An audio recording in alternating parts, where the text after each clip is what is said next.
আমরা প্রায় গতকালকের আগের দিন রাত থেকে কাজটা শুরু করেছিলাম এবং আমরা আমাদের প্রশাসনের সহযোগিতায় আমরা আশেপাশে কাজগুলো শুরু করেছিলাম।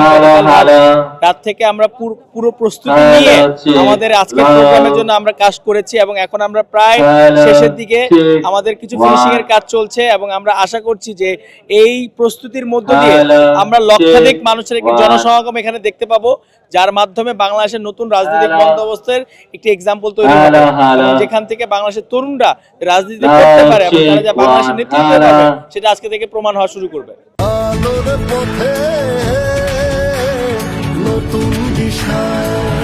এখানে আমাদের সব মিলিয়ে প্রায় লক্ষাধিক মানুষ আমরা বসার সেগমেন্টে রেখেছি। এখানে হাজার খানেকের উপর চেয়ার আছে। এখানে আমাদের আমন্ত্রিত অতিথি থেকে শুরু করে মিডিয়া থেকে শুরু করে আমাদের আহত শহীদ পরিবার থেকে শুরু করে সবার জন্য আমরা অ্যারেঞ্জ করার চেষ্টা করেছি এবং পাশাপাশি এরপরেও আমাদের অডিয়েন্সের জন্য বিশাল জায়গা খালি থাকবে যেখানে আমাদের সবাইকে আমরা অ্যাকোমোডেট করব। আমরা তো তাদেরকে আমন্ত্রণ জানিয়েছি, অবশ্যই আমাদের একটা পরিকল্পনা থাকবে। আচ্ছা, নারীদের ক্ষেত্রে আলাদা কোনো ব্যবস্থা আছে? জি, নারীদের ক্ষেত্রে আমাদের আলাদা ব্যবস্থা করা আছে।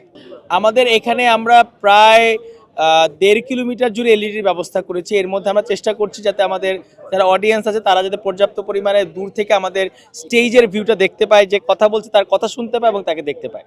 আচ্ছা, আরেকটা বিষয় যেটা হচ্ছে যে সাউন্ড সিস্টেমের যে বিষয়টা, কত দূর পর্যন্ত আসলে মাইক লাগানো হয়েছে? এইটা আমরা ডিএমপি আমাদের যে একটা নির্দেশনা থাকে সেই অনুযায়ী যতটুকু তারা আমাদেরকে অ্যালাউ করেছে সেই সময়ের পেরিফেরির মধ্যে আমরা আমাদের সাউন্ড সিস্টেমটাকে অর্গানাইজ করেছি। আমরা চেষ্টা করেছি অ্যানাউন্সমেন্ট ছাড়া কোনো কাজে মাইক্রোফোন বা মাইক ইউজ করছি না।